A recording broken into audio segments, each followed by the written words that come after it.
ડીસામાં લવ જેહાદ મામલે હિન્દુ સમાજમાં આક્રોશ, કડક કાર્યવાહીની કરી માંગ।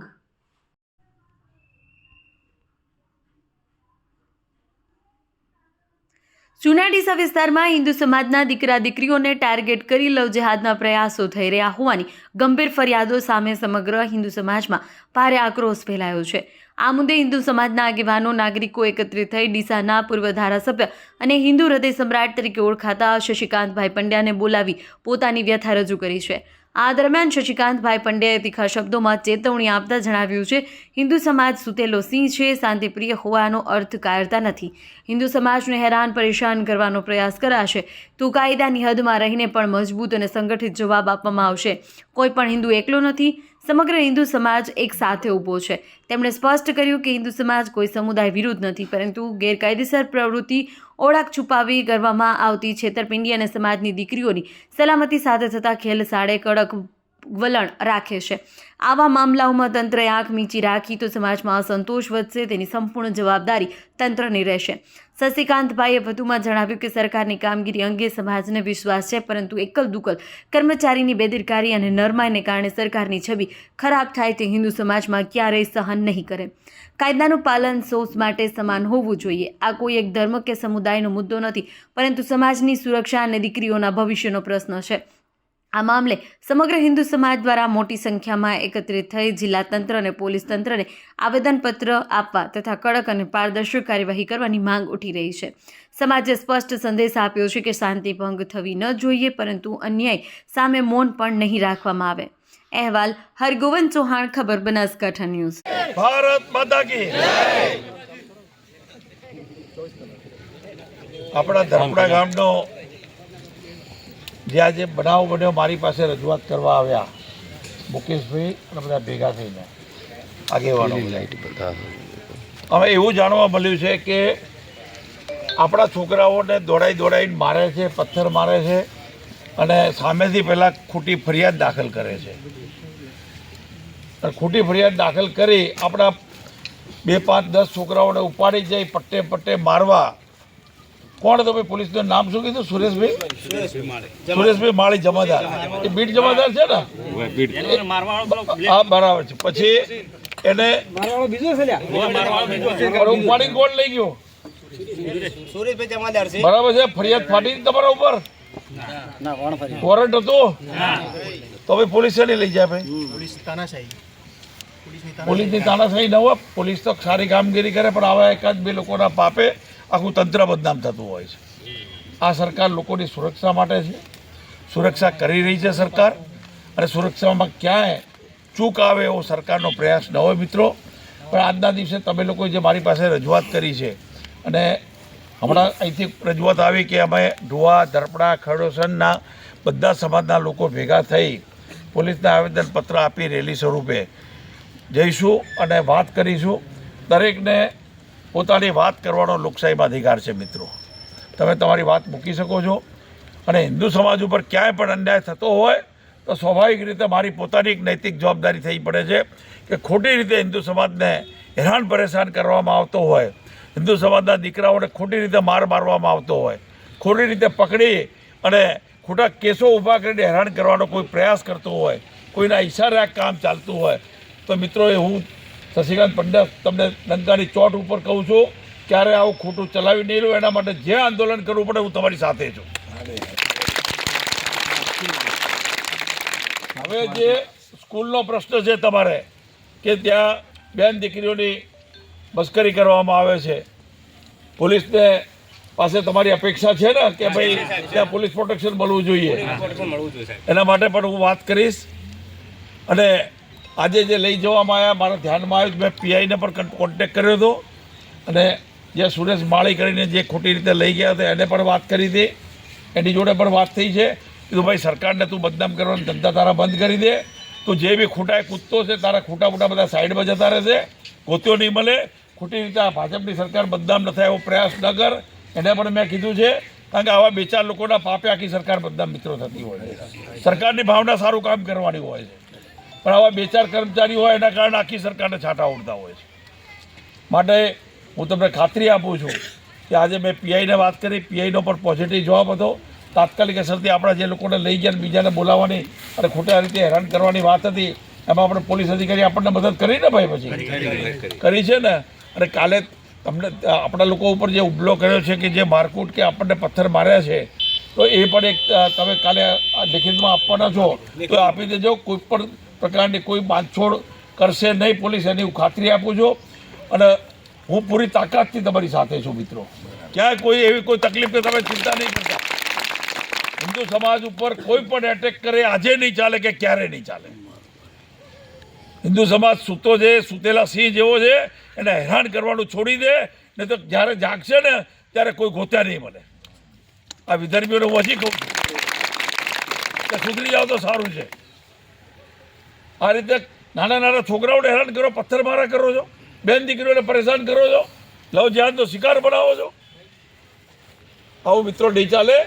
સરકાર છે, સરકાર આ બાબતમાં કટિબદ્ધ છે અને સરકાર આખી તમારી સાથે છે. પેટનું પાણી પણ તમારે કોઈ હલાવવાની જરૂર નથી. આજે વાત આવી તો મને પોતાને દુઃખ થયું છે કે આ પ્રકારની જે વાત આવી છે એ યોગ્ય નથી આવી વાત. પણ એક વાત હું તમને કહી દઉં છું મિત્રો. બોલો બોલો બોલો બોલો ભાઈ, શું છે? બોલો આગળ બોલ. ચાલશે ના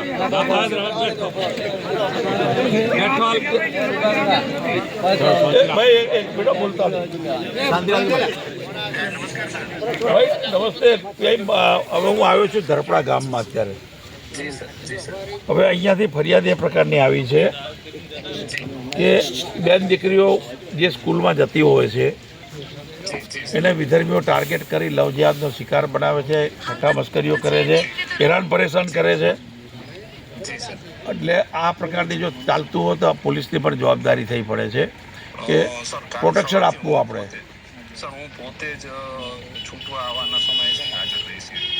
બરોબર છે. કાલે આ લોકોએ એવું નક્કી કર્યું છે, 2-4 ગામના ભેગા લોકો થઈ એક રેલીનું આયોજન કરે છે અને એક આવેદનપત્ર આપવાની વાત કરે છે લેખિતમાં. અને કોઈ પોલીસ કર્મચારી છે તમારે, કોઈ સુરેશ માળી કરીને, એની ફરિયાદો ખૂબ છે, આ લોકો કરે છે. અને એક વ્યક્તિના કારણે આખી સરકાર બદનામ થાય એ તમને પોલીસ અધિકારી તરીકે તમને પણ ન શોભે, સરકારને ન શોભે, કે પ્રજાને પણ, પ્રજા પીડિત થાય ન ચાલે ભાઈ.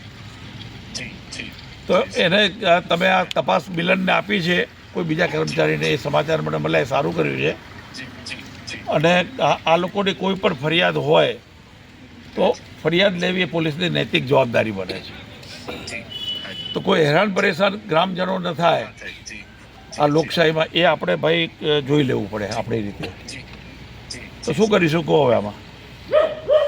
સર કાલે આજે ઓલો પ્રશ્ન છે આનો છેડતી વાળોનીમાં, એમાં હું કાલે પોતે જ રૂબરૂ હાજર રહીશ ગામમાં. બરાબર.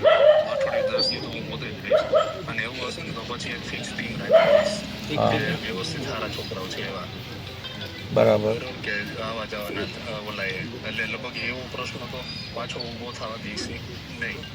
ના ના, તમારી પોલીસ અધિકારી તરીકે કામગીરી સારી છે, પણ જોજો તમારા આપણા શું છે, કોઈ ગેરમાર્ગે આપણને ન દોરે, સરકાર આપણી ક્યાંય બદનામ ન થાય, છાંટા ન ઉડે, પણ જોવું પડે આપણે પોતાને બધા ભેગા થઈને. સરકાર એટલી સારી કામગીરી કરતા હોય, ગૃહમંત્રી એટલી હર્ષભાઈ સંઘવી સારી કામગીરી કરતા હોય, અને 1-2 કર્મચારીના પાપે સરકારને છાંટા ઉડે એ પણ યોગ્ય નથી મારી દૃષ્ટિએ. એટલે આવા કોઈ પોલીસ કર્મચારી જે હોય એને પણ તમારે તમારી ભાષામાં, કડક ભાષામાં કહી દેવું પડે કે ભાઈ કાયદો હાથમાં લેવાનો તને કોઈ અધિકાર નથી, અને નથી કોઈ વોરંટ કે નથી કોઈ FIR, અને ઉપાડીને 5-7 જણને તું લઈ જાય પોલીસ કર્મચારીને કહીએ એ પણ યોગ્ય નથી. એટલે આમાં આ શું છે, ઇરાદાપૂર્વક સરકારને બદનામ થાય એ પ્રકારના તો કર્મચારીના ત્યાં કારસ્તાન હતો.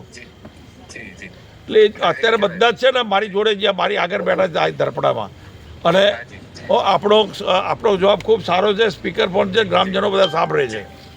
તમારી કામગીરી તો ભાઈ સારી છે, પણ આવા 1-2 લોકોના પાપે અમે અને આખી સરકારને છાંટા ઉડે ક્યારે ચાલે નહીં. બરોબર છે. તો કાલે આ લોકોની જે રજૂઆત આવે, રજૂઆતને ધ્યાન ઉપર લેજો, અને જે કાયદો અને વ્યવસ્થા મજબૂતાઈથી કરવું હોય કરી દો.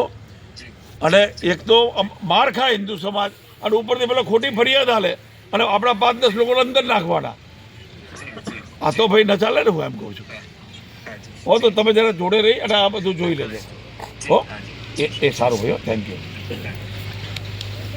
આ પોલીસ અધિકારી કોઈ ચિંતા ન કરો, આખી સરકાર અને હિન્દુ સમાજ આખો તમારી સાથે છે. તમને ખબર છે ધરપડા ગામ ઉપર તો મને પોતાને ઢુવા ધરપડા ઉપર કેમ નાચ છે, કેમ ગર્વ છે એ તમારા લોકોના કારણે તો આ આલિયા માલિયા જમાલિયા ઊભા થવાની હિંમત નથી કરતા. આટલો ક્ષત્રિય સમાજ મજબૂત છે એટલે તો આલિયા માલિયા ઊભા નથી થતા, અને તમે લોકો ચૂપચાપ બેસી રહો, ક્યાં ચાલે એમ. અને આપણે માર ખાવાનો. સરકાર તમારી સાથે છે, કોઈ ચિંતા નહીં કરતા. આખી સરકાર પૂરી પ્રામાણિકતા અને નિષ્ઠાથી કોઈને પણ તકલીફ નહીં પડે એની જવાબદારી સરકારને હું લઉં છું. હું પોતે પણ સરકારનો એક કાર્યકર્તા છું, માટે આપ સૌને ખાતરી આપું છું મિત્રો કે ક્યાંય કોઈ તકલીફ આ હિન્દુ સમાજને નહીં પડે એની સૌને ખાતરી આપું છું. અને તમારી જે રજૂઆત હોય એ કાયદાની મર્યાદામાં રહી અને કરજો. આખી સરકાર તમારી સાથે રહેશે. અને આ આલિયા માલિયા જમાલિયા આપણી બેન દીકરી સામે જો લવ જિહાદનો શિકાર બનાવવાની કે કોઈ ઠઠ્ઠા મસ્કરી કરવાની હિંમત કરશે તો એને આજે નહીં ક્યારે માફ નહીં કરીએ આપણે. માટે આપ સૌએ અહીંયા બોલાવી અમારું સન્માન કર્યું એ બદલ આપ સૌનો ખૂબ ખૂબ દિલથી આભાર માનું છું. અને તમે તમારી જાતને મિત્રો એકલા નહીં સમજતા. અને હું તો ધારાસભ્ય તરીકે 5 વર્ષ રહ્યામાં ડુવા ધડપડા તો મારા પ્રિય ગામો છે. બરોબર કે નહીં? બરોબર છે. એટલે આ ગામને કોઈ તકલીફ પડે તો ક્યારે ભાઈ ન ચાલે. અને પોલીસ અધિકારીને પણ આપણે જે ભાષામાં કહેવું તે કહી દીધું છે. પોલીસ તો પણ 1-2 લોકોના કારણે આવું થતું હોય છે. પણ તમે જે તમારા લેવલે રજૂઆત કરવાની જે થયું છે મુકેશભાઈ, તકલીફ છે તમને, એ તમે લેખિતમાં આપી દેજો તમે, અને સરકાર આખી સાથે રહેશે. ખૂબ ખૂબ આભાર. અસ્તુ ભારત માતા.